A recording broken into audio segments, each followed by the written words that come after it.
Shalom, Jemaat GBI Anugerah Sulung.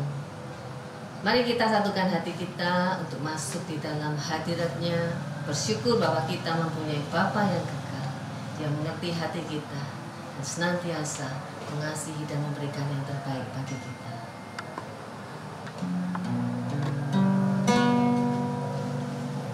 Kasih yang sempurna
Shalom, Jemaat GBI Anugerah Sulung. Mari kita satukan hati kita untuk masuk di dalam hadirat Tuhan, memuji menyembah Dia. Bersyukur kita bahwa kita mempunyai Bapa yang kekal, Bapa yang begitu mengasihi kita, dan Dialah yang menyediakan segala keperluan kita.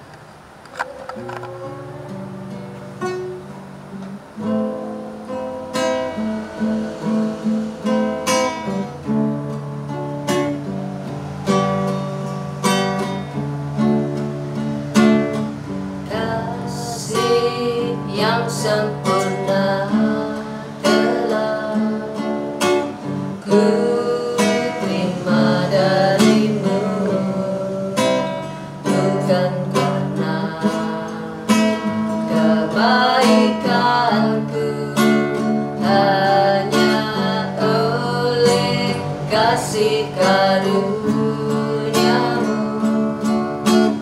Kau pulihkan aku, layak dapat memanggilmu Bapa. Kau beri yang ku pinta, saat ku mencari ku mendapatkan. Ku ketuk pintumu, kau bukakan, sebab kau Bapa-Ku, Bapa yang kekal. Datang kau biarkan aku melangkah hanya sendirian. Kau selalu ada bagiku, sebab kau Bapa-Ku, Bapa yang kekal. Kau beri yang ku minta, kau beri yang ku pinta, saat ku mencari ku mendapatkan. Ku ketuk pintumu, dan kau bukakan, sebab kau Bapa-Ku, Bapa yang kekal. Takkan kau biarkan aku melangkah hanya sendirian. Kau selalu ada bagiku, sebab kau Bapa-Ku, Bapa yang kekal. Kau selalu ada bagiku, sebab kau Bapa-Ku, Bapa yang kekal. Kau selalu ada bagiku, sebab kau Bapa-Ku, Bapa yang kekal.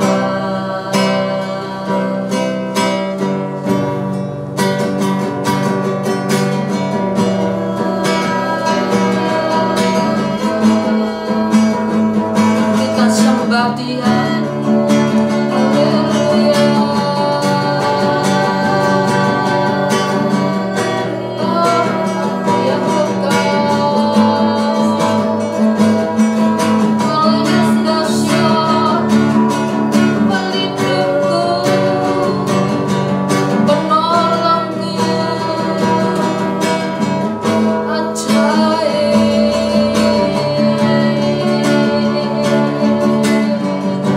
kami sembah Kau, kami puji nama-Mu, ya Allahku.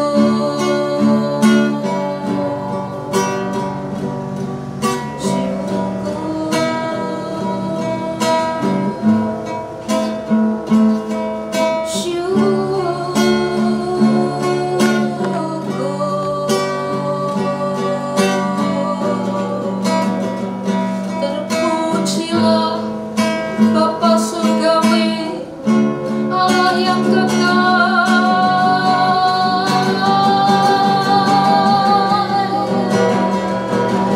Sungguh kami bangga punya Allah seperti-Mu,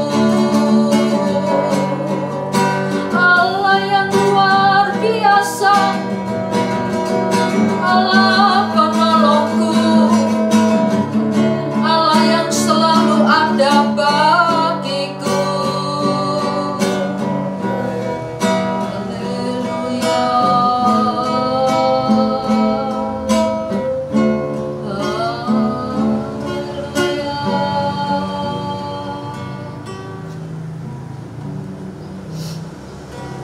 Kami punya Bapa yang begitu mengasihi kami dan yang selalu ada bagi kami.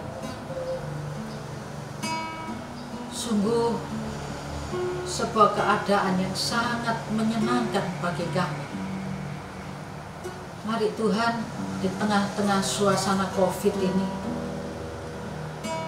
Janji-Mu untuk selalu ada bagi kami merupakan kekuatan, merupakan penghiburan, merupakan sebuah kepastian bagi kami bahwa kami tidak pernah sendiri dan kami punya Allah yang selalu mendampingi dan menolong kami. Terima kasih Bapak. Urapi kami sekalian dengan pengurapan kuasa-Mu supaya setiap kami boleh tetap memuliakan nama-Mu. Dalam nama Tuhan Yesus Kristus. Amin.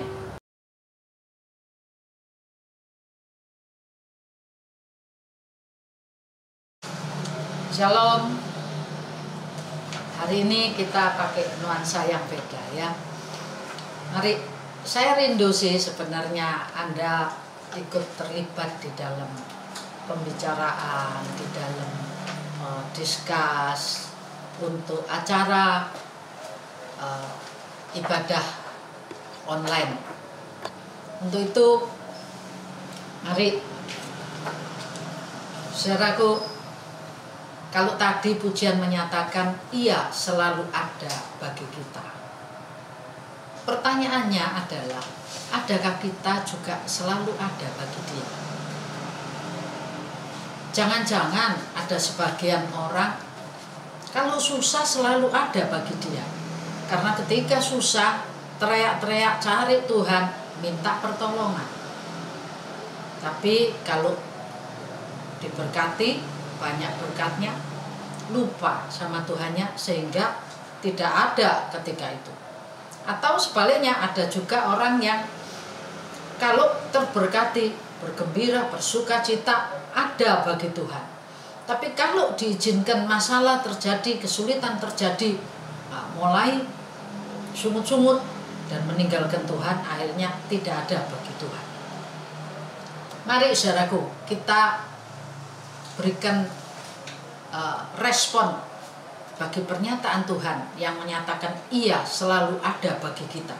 Kita juga katakan, aku juga selalu ada bagi Tuhan. Amin. Ya, Anda selalu ada bagi Tuhan. Kalau memang benar saudaraku ya, mengapa ya di Lukas 18 ayat 8b, di situ Tuhan memberikan sebuah pertanyaan. Ketika anak manusia itu datang kembali, maksudnya kedatangannya kali yang kedua, adakah ia mendapati iman di bumi? Maksudnya saudara, bukan buminya yang beriman, tapi manusia-manusia di bumi ini masih punya imankah ketika dia datang kali yang kedua nanti? Dan sekarang ini saudaraku, kalau kita lihat situasi, lihat keadaan, saya yakin tidak juga terlalu lama. Karena tanda-tanda zaman itu juga kita harus peka menangkapnya dan kita harus berjaga-jaga.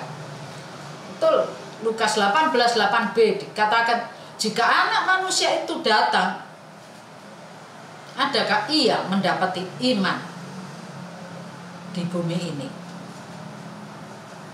Yudas yang saudara daripada Yakobus menanggapinya dengan sangat serius. Mengapa? Karena iman ini kita beroleh keselamatan. Karena iman kepada Yesus Kristus, kita beroleh keselamatan. Jadi pertanyaan adakah iman di bumi itu sangat berkaitan dengan masih adakah yang bisa diselamatkan ketika Yesus datang kali yang kedua nanti. Itu sebabnya dalam kitab Yudas itu cuma satu pasal. Ayo Anda buka, bisa ketemu. Yang nggak pernah baca Alkitab, buka dari depan sampai belakang, dari belakang sampai depan, nggak ketemu kitab Yudas. Cuma satu pasal. Saya yakin seluruh pendengar adalah orang-orang yang suka baca firman Tuhan. Kita baca di dalam kitab Yudas ayat yang ketiga. Lalu disambung dengan loncat ke ayat 17 sampai 21. Saudara-saudaraku yang kekasih, sementara aku bersungguh-sungguh berusaha menulis kepada kamu tentang keselamatan kita bersama, aku merasa terdorong untuk menulis ini kepada kamu dan menasehati kamu, supaya kamu tetap berjuang untuk mempertahankan iman yang telah disampaikan kepada orang-orang kudus. Tetapi kamu, saudara-saudaraku yang kekasih, ingatlah akan apa yang dahulu telah dikatakan kepada kamu oleh rasul-rasul Tuhan kita, Yesus Kristus.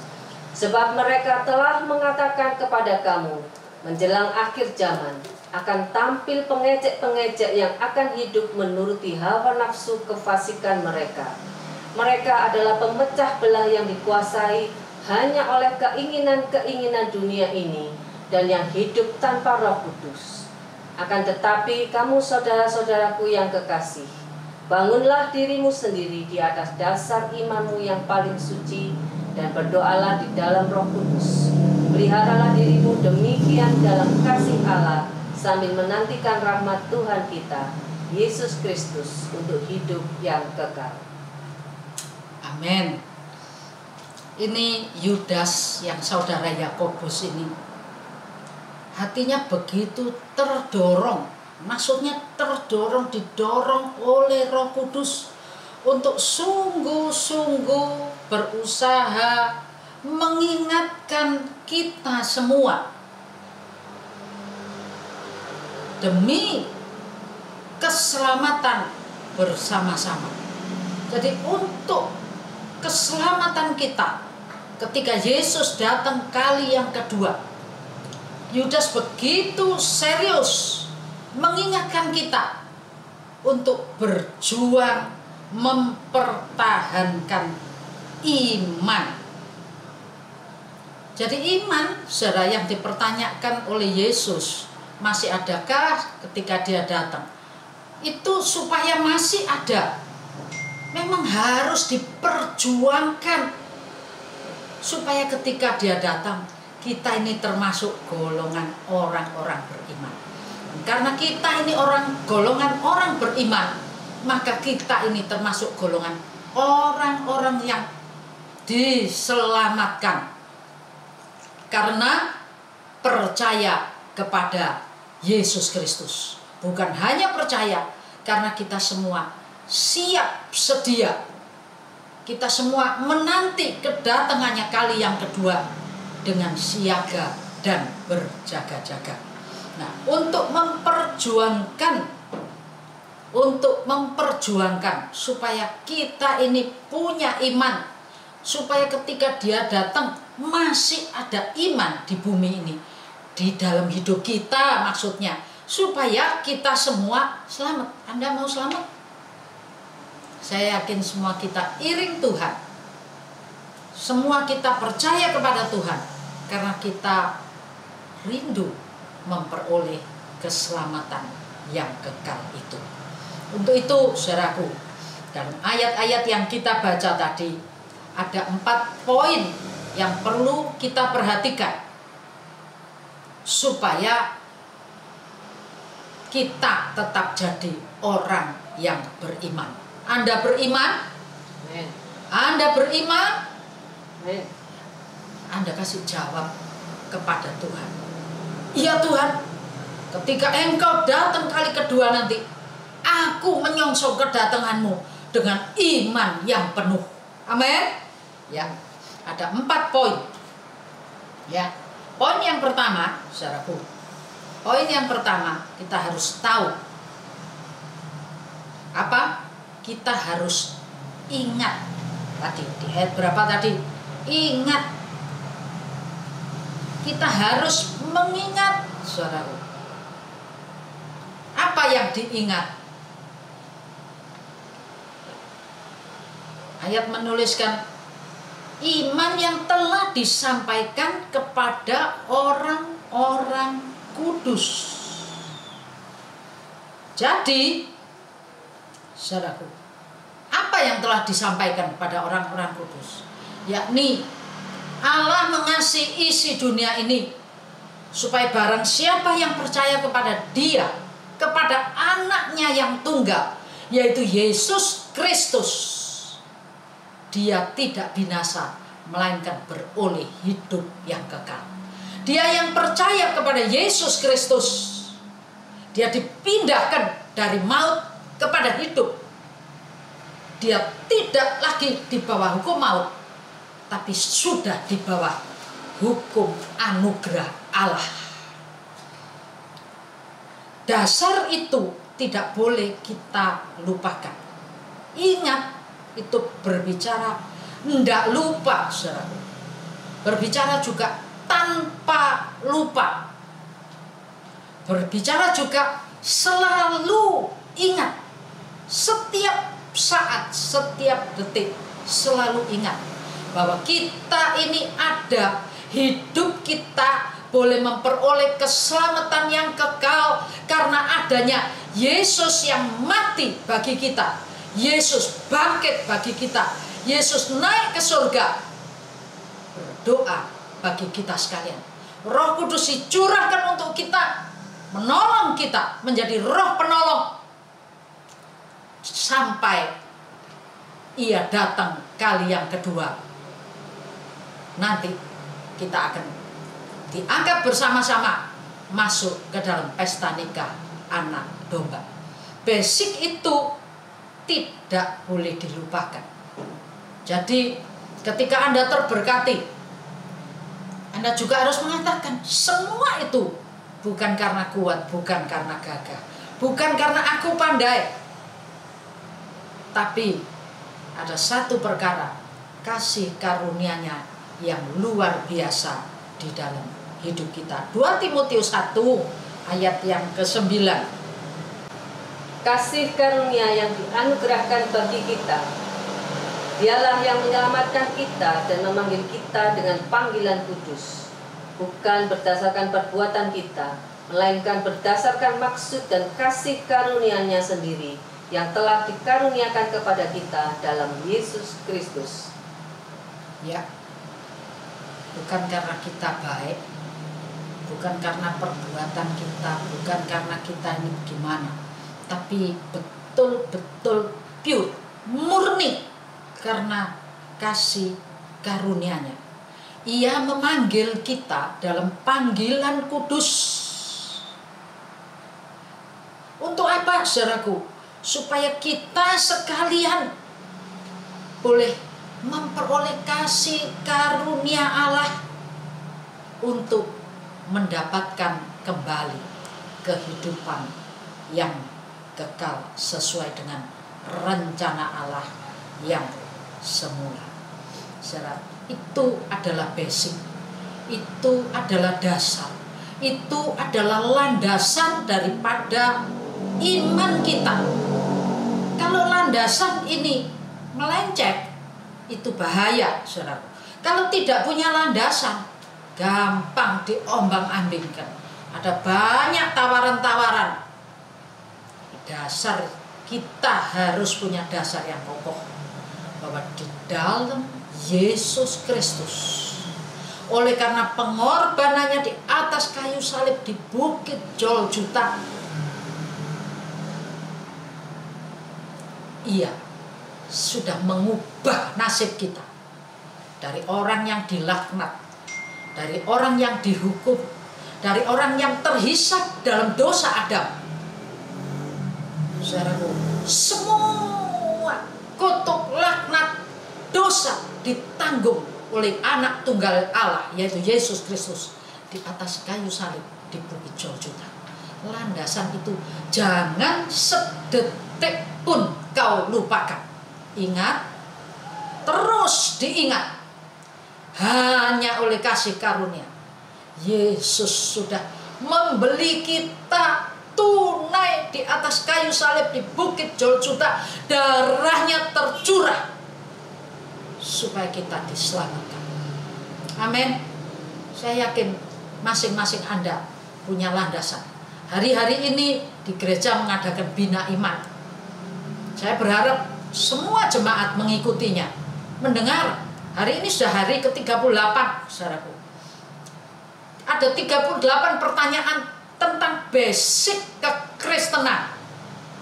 Pengenalan akan Yesus Kristus sebagai Tuhan. Dilengkapi dengan jawaban dan uraiannya. Anda bisa mengikutinya.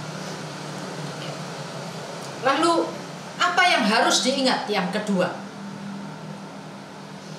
Di Alkitab, sekali waktu, saudaraku, dan cukup penting, dituliskan dalam nubuatan yang diterima, penglihatan yang diterima oleh Yohanes dalam Wahyu pasal 2 ayat yang ke-4 dan ayat yang ke-5. Namun aku menentang engkau, karena cintamu pertama itu telah kau putuskan. Tetapi ini keberatanku terhadapmu. Kalian tidak lagi mengasihi aku seperti semula. Sebab itu ingatlah betapa dalamnya engkau telah jatuh. Bertobatlah dan lakukanlah lagi apa yang semula engkau lakukan. Jika tidak demikian, aku akan datang kepadamu dan aku akan mengambil kaki dianmu dari tempatnya, jika engkau tidak bertobat. Saudaraku, ayat yang ke-5 di situ dituliskan, sebab itu ingat. Apa yang diingat? Betapa dalamnya engkau telah jatuh. Lu jatuh memangnya kenapa kok jatuh? Ayat 4-nya tadi ada beberapa terjemahan.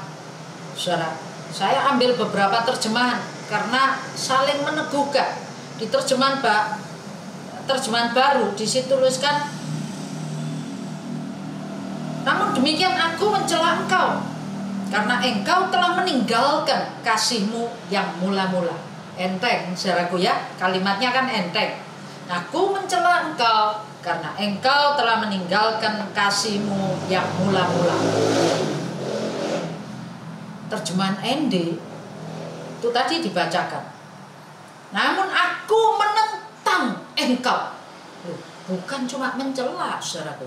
Aku, besar, aku menentang engkau. Karena apa? Cintamu yang pertama sudah kau putuskan. Waduh, sakit loh putus cinta itu, saudaraku ya. Tuhan sakit karena cinta pertama diputuskan. Teganian Anda memutuskan cinta Anda dengan kekasih yang sudah memberikan banyak pertolongan. Ini terjemahan ND. Itu sebabnya Tuhan bilang, aku menentang, bukan cuma mencela. Engkau bukan cuma meninggalkan, engkau memutuskan. Jadi ada kadarnya sendiri-sendiri, saudaraku ya. Ada orang meninggalkan kasih mula-mulanya seiling didik-didik. Tapi ada yang memutuskan secara total. Di terjemahan lama, aku keberatan, ini keberatanku terhadapmu. Kalian tidak lagi mengasihi aku seperti semula. Tidak lagi. Kamu sudah berubah. Kamu meninggalkan aku. Kamu memutus cintamu. Kamu berubah. Itu sebabnya sikap yang Tuhan ajukan juga berbeda. Aku mencela ketika engkau meninggalkan. Aku menentang, Tuhan menentang ketika engkau memutuskan. Tuhan keberatan ketika engkau tidak lagi punya cinta mula-mula itu. Dalam The Message itu juga cukup jelas, saudaraku ya. Aku juga memusuhimu, aku menentangmu karena engkau sudah meninggalkan kasihmu yang mula-mula, ya.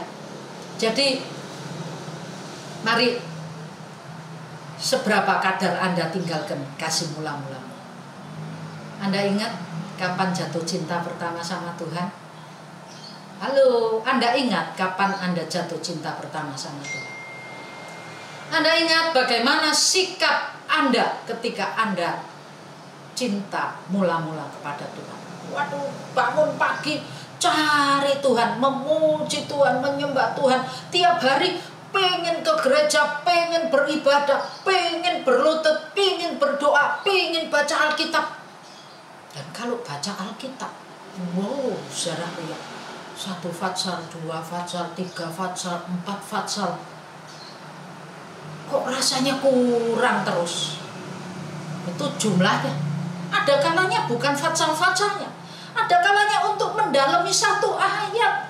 Anda berhari-hari mencari tahu tentang ayat itu. Apa ya ini artinya? Apa ya ini artinya? Sambil berdoa Anda bertanya kepada Tuhan, Anda membaca ulang, Anda mencari terjemahan yang lain. Itu ketika Anda kesengsem, saudaraku ya. Sekarang masih gitu apa enggak? Itulah sebabnya Tuhan bilang, kelihatannya sepele saudaraku ya, tapi jatuhnya itu loh dalam. Mengapa? Kalau desire ini sudah tidak ada lagi, lalu bagaimana saudaraku? Sudah tidak ada desire lagi, tidak ada gairah, tidak ada semangat. Cinta mula-mulanya sudah mulai luntur, dan pudar. Bahkan bukan cuma pudar, sudah tiada lagi. Kalau dulu Tuhan yang utama, sekarang Tuhan yang terakhir. Ada banyak rentetan urusan yang harus kau tangani, dan posisi Tuhan ada di nomor berapakah? Itu sebabnya Tuhan bilang, aku keberatan. Cintaku, aku keberatan kalau kamu seperti itu. Aku kau taruh prioritas yang paling belakang. Aku keberatan. Dan juga dikatakan, aku mencela, aku ngomel, karena kamu sudah ninggal cinta mula-mulamu. Lebih keras lagi, aku menentang. Aku menentang.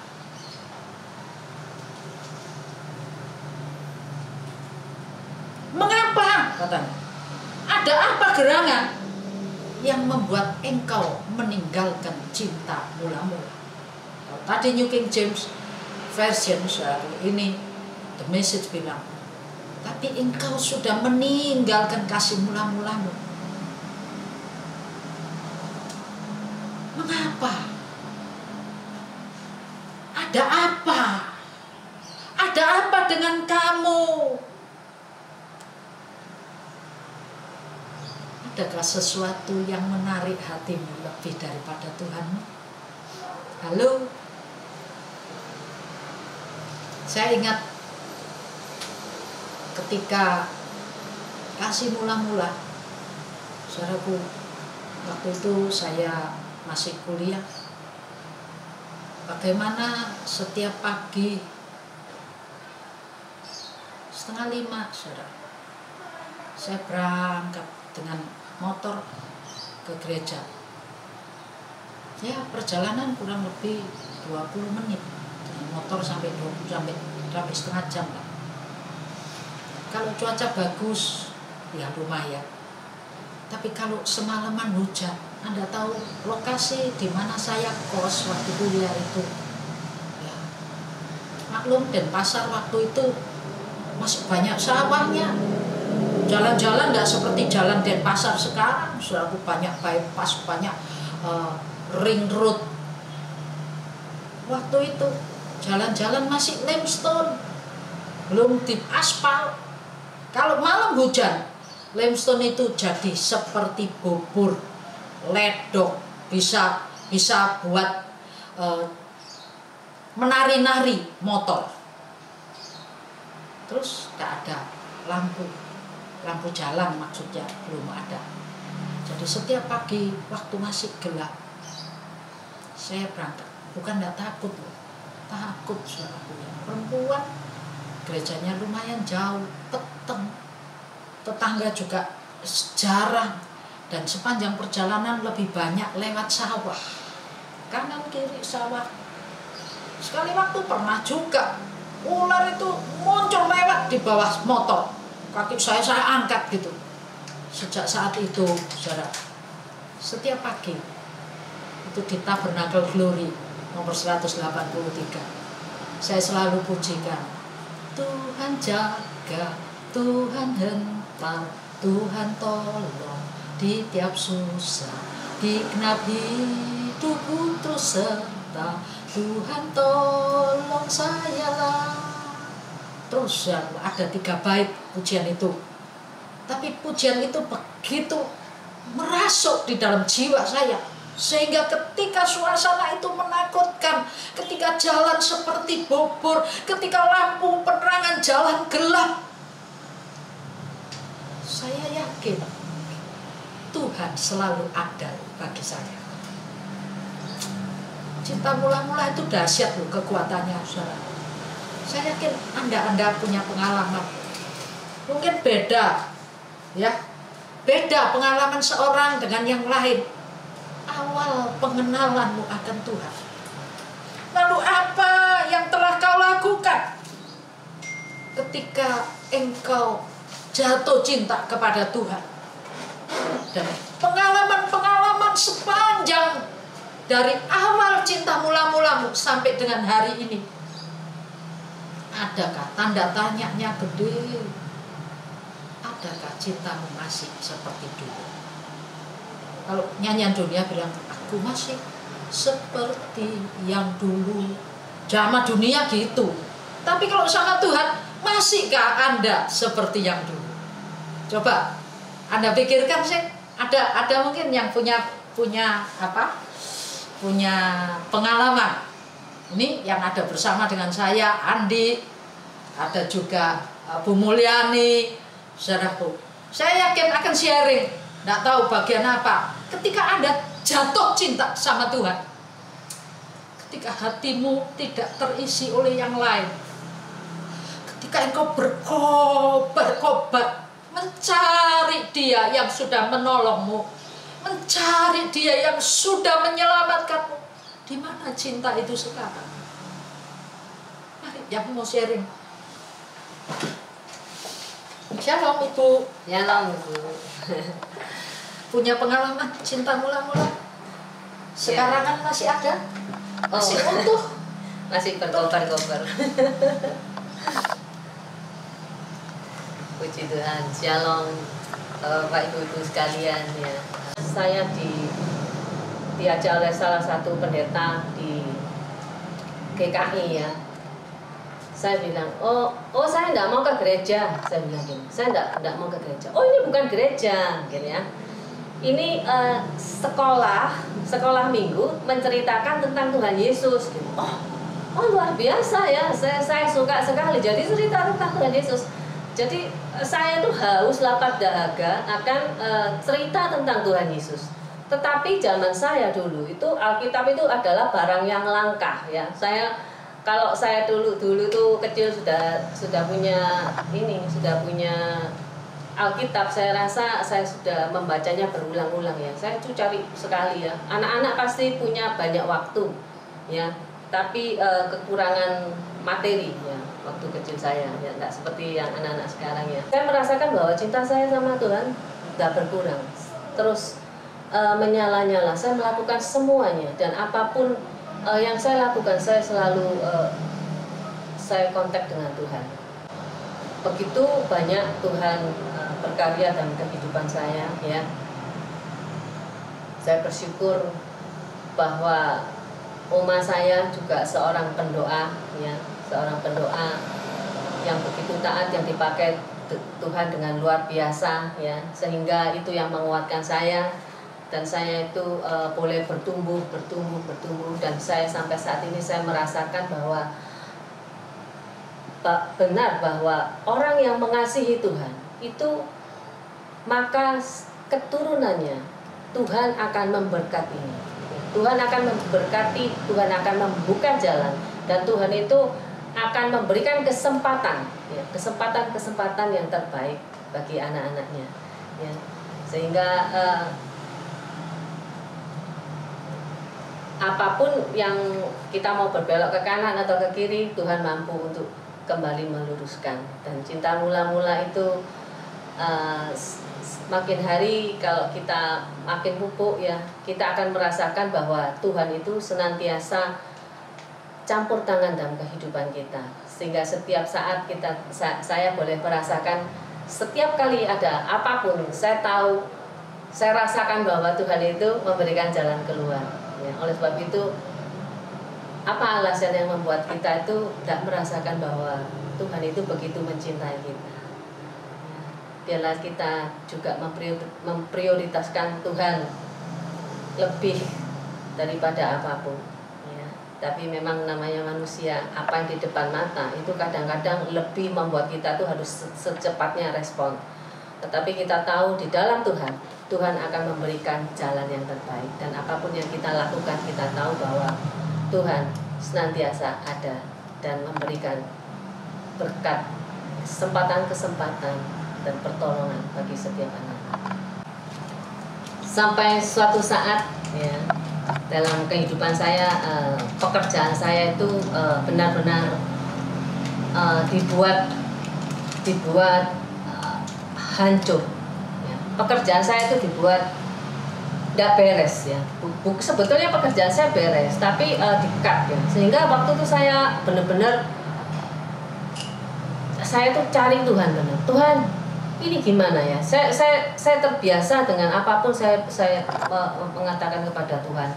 Dan di dalam saya mencari Tuhan itu, saya mencari jawaban terus sama Tuhan, ya. Saya itu seperti orang lapar, haus, lapar, dahaga, ya, akan firman Tuhan. Saya tuh dari pagi, siang, sore, malam, Senin, Selasa, Rabu, Kamis, Jumat, Sabtu, Minggu, itu saya selalu ke gereja waktu itu. Dan saya tidak lihat, saya belum tidak masuk dalam satu gereja, ya, karena saya kepahitan dengan gereja, ya. Jadi saya masuk ke gereja A, B, C, D, E, F, G, ya. Kalau saya lihat itu mungkin itu Kristen keliling, ya, kalau saya dibilang orang-orang itu, ya. Jadi saya merasa bahwa saya sudah ke gereja, ya. Tapi saya pagi, siang, sore cari, ya. Dan di rumah pun saya senantiasa mendengarkan firman Tuhan. Pekerjaan saya itu benar-benar Tuhan Tuhan cut, ya. Tetapi saya justru bersyukur karena hal ini Tuhan mempunyai satu rencana yang indah buat saya, untuk saya boleh lebih lagi di dalam mengasihi Tuhan dan melakukan apa yang Tuhan mau di dalam kehidupan saya, apa yang harus saya berikan kepada Tuhan, ya. Saya harus melayaninya lebih lagi, sehingga saya meskipun saya sekarang full total, ya, ibu rumah tangga, ya, tapi saya merasakan saya begitu bahagia, ya, dan saya tetap bersukacita karena Tuhan tidak mengurangi sedikit pun porsi yang Tuhan berkatkan kepada saya, ya. Itu pengalaman salah satu rekan kita. Tapi saya yakin setiap Anda punya pengalaman yang berbeda-beda. Tapi ingat, Anda ingat kapan Anda ditangkap oleh kuasa Roh Kudus. Sehingga dalam hidup Anda kayaknya tidak ada yang lain, saudara, kecuali kita cari Tuhan. Ada orang ditangkap karena tekanan. Di mana-mana ditekan, di mana-mana jalan buntu, di mana-mana banyak persoalan, sehingga tidak mau cari Tuhan. Tapi ada juga orang yang terpesona karena sesuatu, ada juga karena berkat. Saudara, pengalaman setiap orang berbeda-beda. Tapi basic atau dasar, fondasi, yaitu Kristus Yesus Tuhan kita sudah menebus kita, menggantikan kematian kita dengan kematian anaknya yang tunggal, supaya kita ini beroleh keselamatan, itu jangan pernah lupa. Dan kapan engkau awal datang, cintamu yang itu jangan pernah hilang. Benar saudaraku, kadang-kadang kalau repot, kalau apa, saya ya jam doanya rada berkurang apa, terus Tuhan ingatkan kembali dengan pujian tadi, langsung saudara, air mata ini rasanya tidak bisa tahan. Dan ingat sebuah pujian, bila ku ingat cinta Tuhanku, ku tak mau mundur lagi. Bila ku ingat cinta Tuhanku, ku tak mau mundur lagi. Sungguh tidak mau, ku tak mau mundur lagi. Sungguh tidak mau, ku tak mau mundur lagi. Saya tanya, hari ini bisakah engkau berkata kepada Tuhan, cintaku masih, cinta mula-mulaku masih lengket dalam hatiku. Aku masih seperti yang dulu Tuhan. Aku masih mencari Tuhan lebih dari segala perkara yang lain. Bisakah Anda berkata gitu? Jangan sampai Tuhan merasa keberatan. Jangan sampai Tuhan merasa ditinggalkan. Jangan sampai Tuhan tanya, kenapa sih kamu kok ninggalkan aku? Memangnya ada apa sih? Ada sesuatu yang lebih menarik kah? Atau ada apa? Dan Tuhan bilang, oleh karena itu aku hari ini menentang engkau, karena engkau sudah memutus cintamu yang pulang.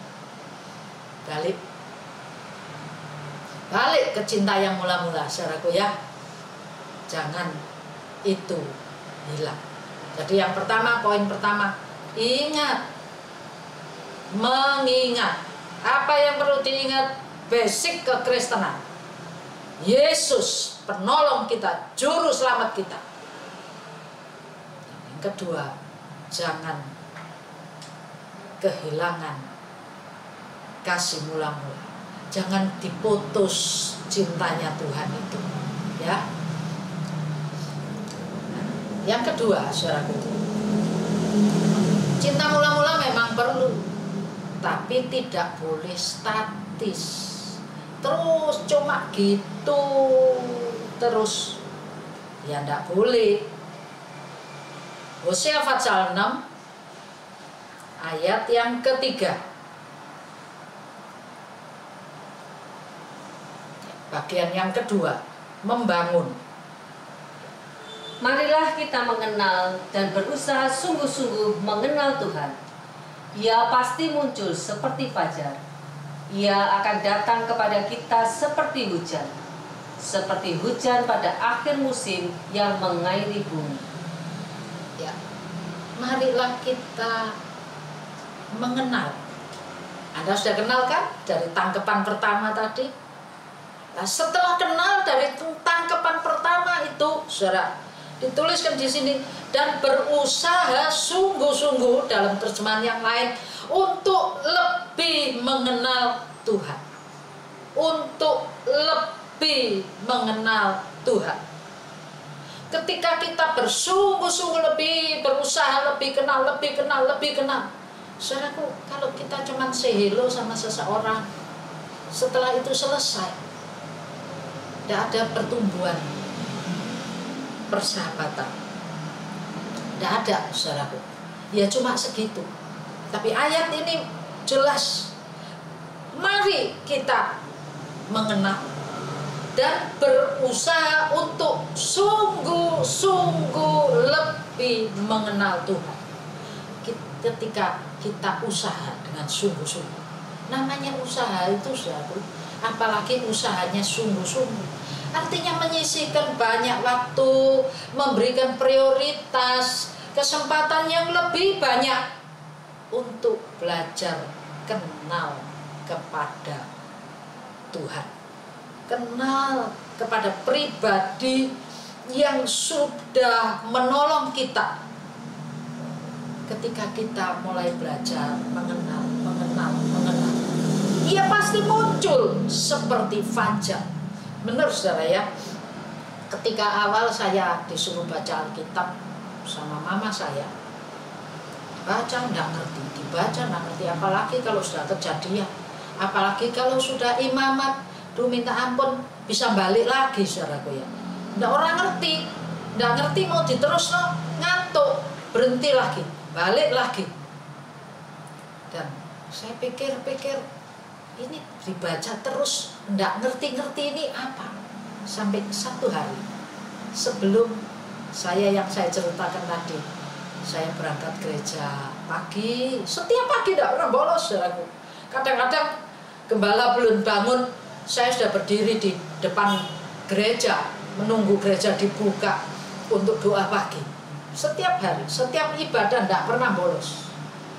Hujan terus, waduh pulang kuliah rodo telat, kadang-kadang pakaian ini sampai basah kuyup. Akhirnya istrinya gembala sidang itu kasihan lihat saya, sini nih tak pinjemi bajunya tante dipinjemkan ke saya saudaraku biar tidak masuk angin. Tapi saya tidak belani kehilangan waktu ibadah, telat karena pulang ganti ambil jas, enggak, saya mendung, saya terabas saja, wes teles gak popo, kebles gak popo, masuk di gereja karena ada pendalaman Alkitab. Waduh, begitu getolnya saya cari Tuhan, luar biasa saudaraku ya. Pengen tahu, pengen lebih kenal. Sampai satu hari ketika saya baca kitab Yudas ini saudaraku ya, di kitab Yudas yang kita baca tadi, pertama kali saya mengerti baca Alkitab, mengerti autodidak waktu masih kuliah, itu kitab Yudas. Oh, saya bilang, oh ternyata seperti di bawah berambang yang dikoncei itu saudaraku ya. Jadi oh seperti ini, jadi Alkitab itu seperti ini. Oh waduh, makin haus, makin dahaga, makin cari. Dan ketika saya serius cari, ayat ini menuliskan, ia muncul seperti fajar. Makin ada dinamis saudaraku ya, ada pertumbuhan, tambah lagi dia, tambah terang. Tadinya remeng-remeng, kalau di zoom itu mungkin pakai lensa itu tadinya remeng, tambah lama tambah terang, tambah lama tambah terang. Kalau itu lanjut saudara, akhirnya kita bisa tahu lebih banyak tentang Tuhan. Bahkan sampai Yesus datang, kita tidak asing lagi, karena kita tahu lewat belajar terhadap kebenaran firman-Nya. Pertumbuh, ia akan muncul, ia akan mendapatkan kita, datang kepada kita seperti hujan akhir musim. Saudara, kalau hujan akhir musim dikebiur, Anda kewalahan. Anda pernah kewalahan dengar firman ini, ngerti, wah Tuhan bilang gitu. Ambil buku, ambil pulpen, catat. Terus setiap hari mau berangkat kuliah Tuhan bilang, duduk, ambil buku, ambil pulpen, catat. Tuhan kasih banyak sampai kewalahan. Saya bilang, ini mau dibagi kemana? Waktu itu saya masih mahasiswa saudara, mau dibagi kemana? Tapi cinta yang kepada Tuhan itu bertumbuh dan bertumbuh. Jangan berhenti di cinta mula-mula. Tidak cukup. Sudah ada cinta mula-mula. Dengan basic Efesus 2 ayat 19 sampai 22. Ya. Itu sebagai basic.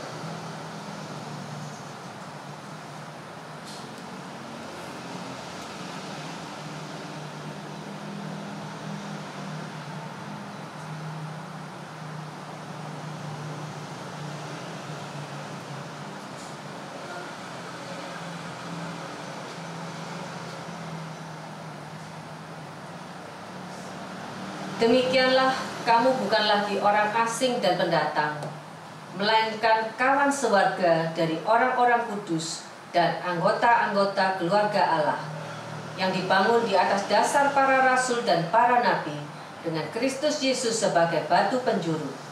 Di dalam Dia tumbuh seluruh bangunan, rapi tersusun, menjadi bait Allah yang kudus di dalam Tuhan. Di dalam Dia, kamu juga turut dibangunkan menjadi tempat kediaman Allah di dalam Roh. Ya, dibangun di atas dasar para rasul dan para nabi. Ajaran para rasul, ajaran para nabi. Dengan apa? Dengan basic, dengan Yesus Kristus sebagai batu penjuru. Itu dasarnya. Lalu kita dibangun. Di dalam Dia kita turut dibangun menjadi tempat kediaman Allah di dalam Roh.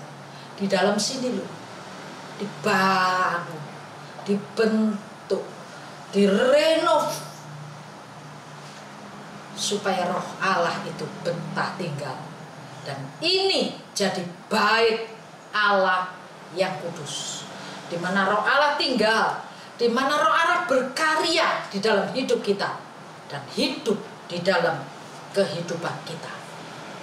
Namun kita tidak boleh berhenti sampai ajaran dasar. Ya, Hosea tadi katakan terus berusaha lebih mengenal, lebih mengenal, lebih mengenal.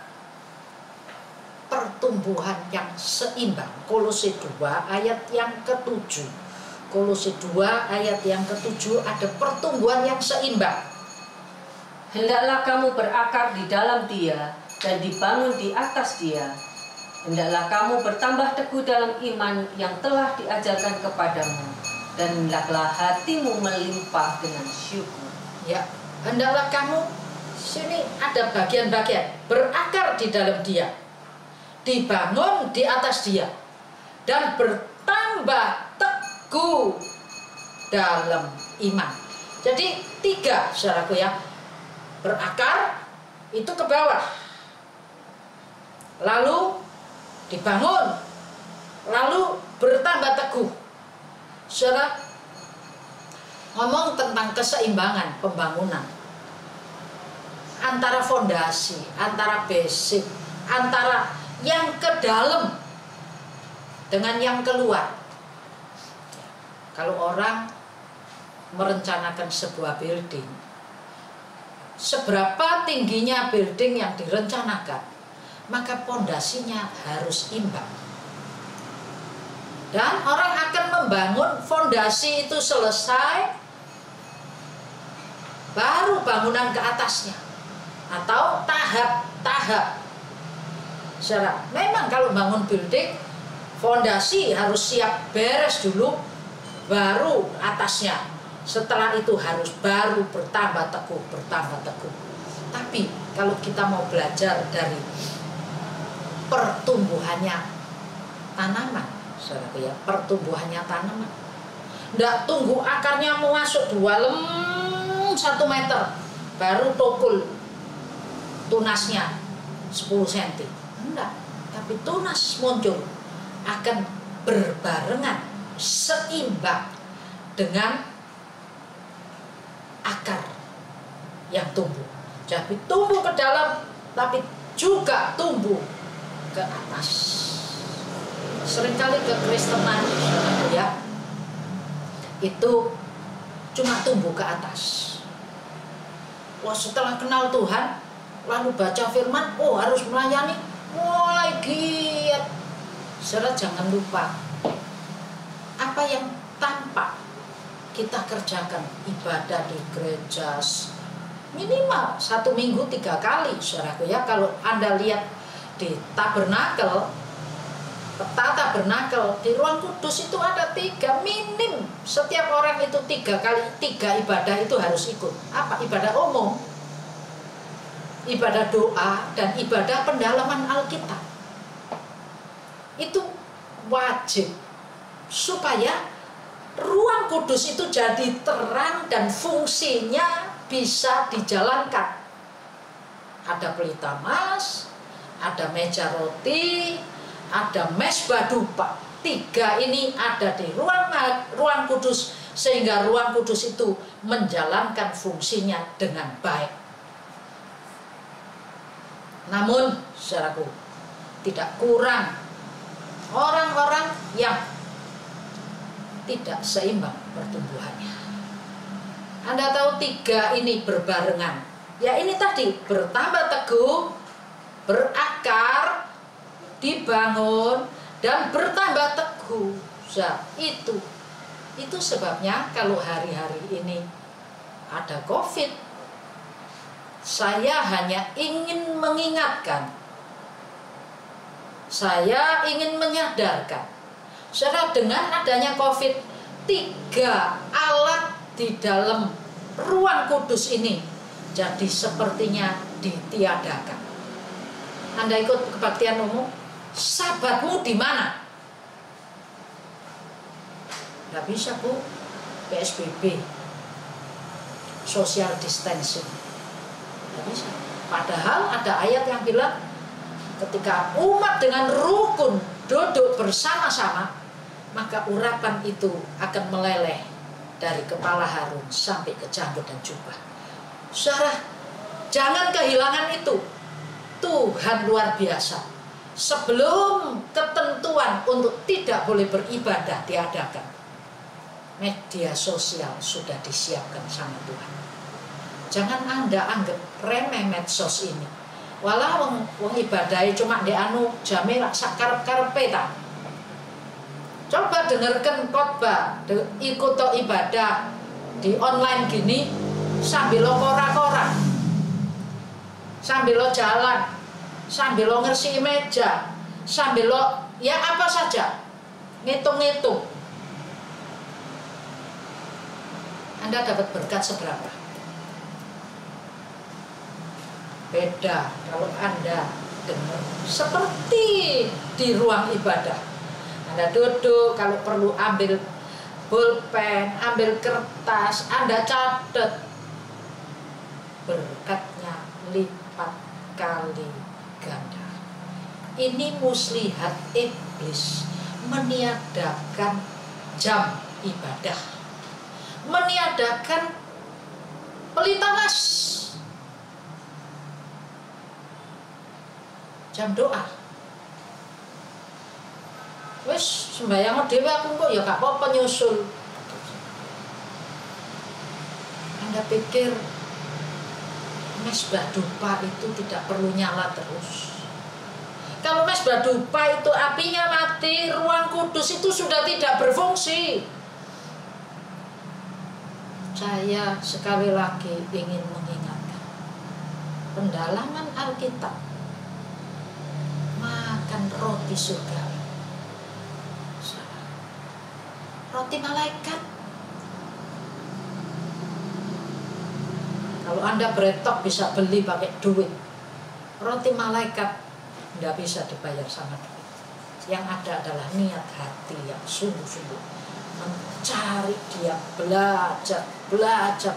Ketika engkau belajar firman-Nya, saudaraku, engkau sebetulnya sedang tambah gizi supaya pertumbuhan rohanimu jadi baik.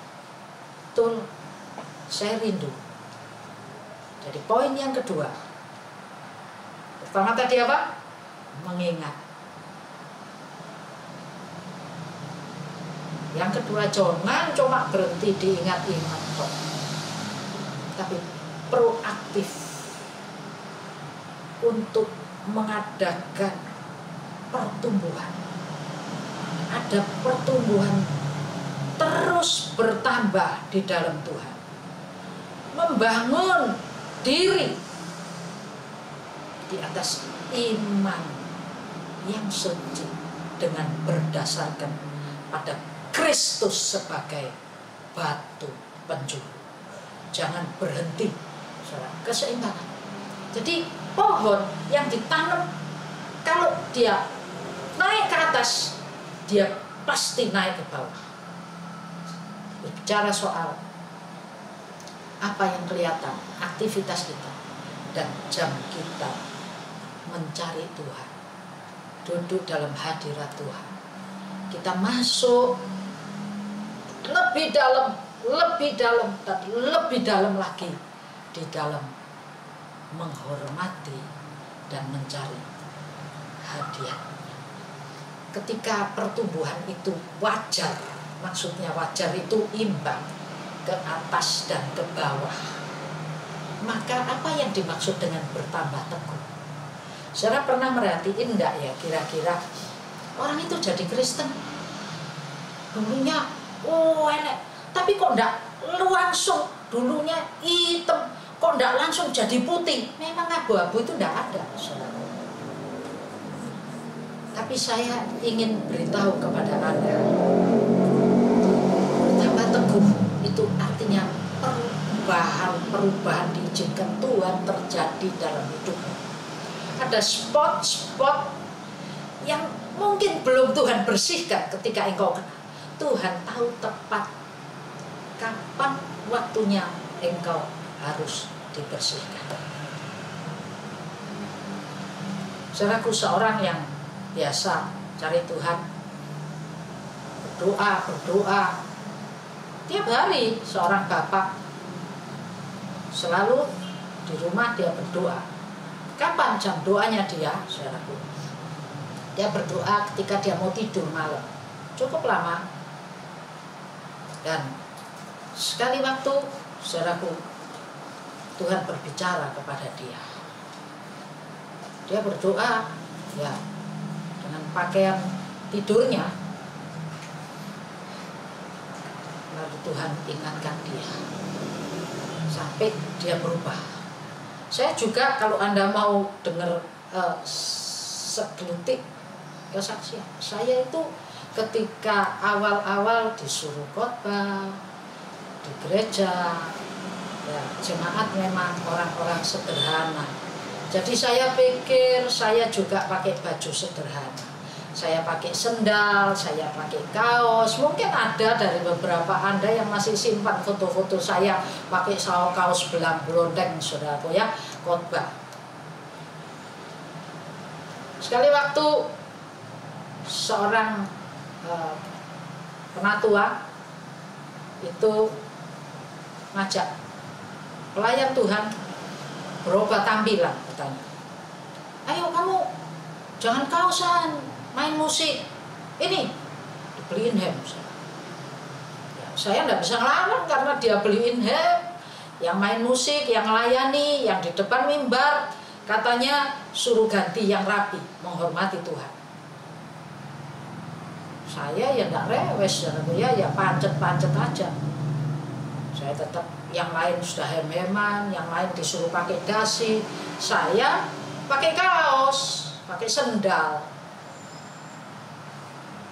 Tuhan masih biarkan berjalan kurang lebih 1 tahun, 1,5 tahun saya dalam keadaan seperti itu. Mereka pemain musik pelayan Tuhan itu sudah ganti hem dan dasi, bahkan sudah ditambahi dengan jas. Mereka jas-jasan, saya lu ndak risih pakai kaos. Wih, dahsyat, saudaraku, ya. Sampai satu hari Tuhan berbicara kepada saya. Pantaskah? Ada banyak, ceritanya panjang, kapan-kapan kita cerita. Tapi Tuhan berbicara kepada saya. Kalau engkau menghargai majikan, engkau juga berpakaian pantas ketika engkau bekerja untuk majikan. Saudaraku, saya ini paling geding, pakai nekek gini, pakai jas, lalu pakai tangan panjang. Saya paling suka pakai kaos oblong, kaos t-shirt, ya boleh lah gitu. Tapi hari itu ketika Tuhan berbicara, saya datang minta ampun. Saya menangis di bawah kaki Tuhan. Saya bilang, ampuni aku Tuhan. Dalam ketidakmengertianku, aku kurang menghargai Tuhan. Ada banyak spot-spot yang Tuhan masih perlu waktu yang tepat supaya engkau jadi teguh. Itu harus dibersihkan dari hidup. Mungkin kesombonganmu. Mungkin apa, saya tidak tahu, saudara. Tapi Tuhan tahu tepat. Dan waktu Tuhan adalah waktu yang tidak pernah salah. Kalau hari ini engkau dibiarkan, jangan pikir engkau dibiarkan tidak apa-apa. Bukan. Saya 2 tahun di Surabaya tidak pakai SIM. Sama Tuhan dilindungi. Kalau mau ada stopan diomongi, jangan lewat sana, muter situ. Betul, saudara. Tapi ketika Tuhan sudah ngomong, sekarang waktunya buat SIM. Saya kadung enak, 2 tahun tidak pakai SIM, tidak apa-apa. Tak nurut. 1 hari 3 kali ke polisi. Hari ini saya tidak tahu. Tuhan mau menjadikan engkau bukan cuma berakar, bertumbuh, tapi supaya pengiringanmu kepada Tuhan jadi teguh. Engkau harus merelakan spot-spot yang perlu dibersihkan oleh Tuhan. Katakan kepada Tuhan, ini aku Tuhan. Kapan engkau bersihkan aku? Supaya aku boleh dibaharui dan dibaharui lagi. Izinkan Tuhan berkarya di dalam hidupmu. Supaya lewat pujian ini kita bisa merasakan hadiratnya dan frekuensi kita sedang di tune up saat ini supaya sama dengan frekuensinya Tuhan.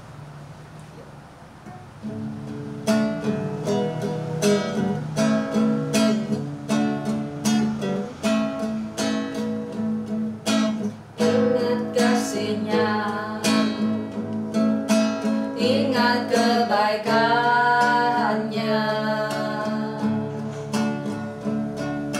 dan anugerah-Nya.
Biar ingatan kami tidak sedetik pun melupakan bagaimana Tuhan menjangkau kami, bagaimana Tuhan mengasihi kami, bagaimana Tuhan menyelamatkan kami.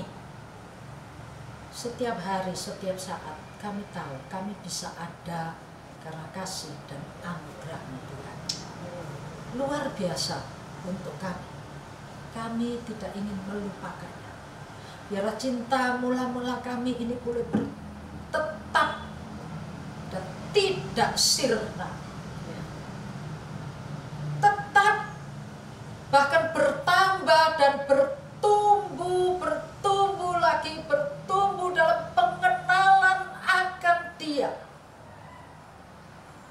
Kami mau bertambah-tambah. Kami mau bangun iman kami. Bukan hanya berhenti dikasih mula-mula, tapi bertambah dan bertambah. Berkati setiap kami. Buka akal budi kami untuk bisa mengerti dan mengerti firman Tuhan. Karena firman-Mu itulah makanan yang sesungguhnya, yang mendatangkan kesehatan bagi pertumbuhan rohani kami. Dalam nama Yesus, dibuka anugerah Tuhan, dicurahkan. Tuhan menolong setiap kami dengan kuasa-Nya yang luar biasa. Dalam nama Tuhan Yesus. Tuhan, masih banyak kesaksian-kesaksian tentang kasih mula-mula. Juga pertumbuhan di dalam mencari Tuhan. Belajar pengenalan yang lebih lagi kepada Tuhan. Ada banyak pengalaman. Tapi biarlah pengalaman-pengalaman ini boleh kami alami dan tambah membawa kami lengket dengan Tuhan sampai Tuhan Yesus datang kembali kali yang kedua. Dalam nama Tuhan Yesus Kristus, diberkati seluruh yang mendengar, supaya setiap kami tidak menjadi lemah, lesu, letih, tapi kami tetap mau jadi kuat di dalam kekuatan kuasa Tuhan kami, Yesus Kristus. Diberkati usaha, pekerjaan, diberkati kesehatan, diberkati keluarga rumah tangga. Dalam nama Tuhan Yesus Kristus. Amin.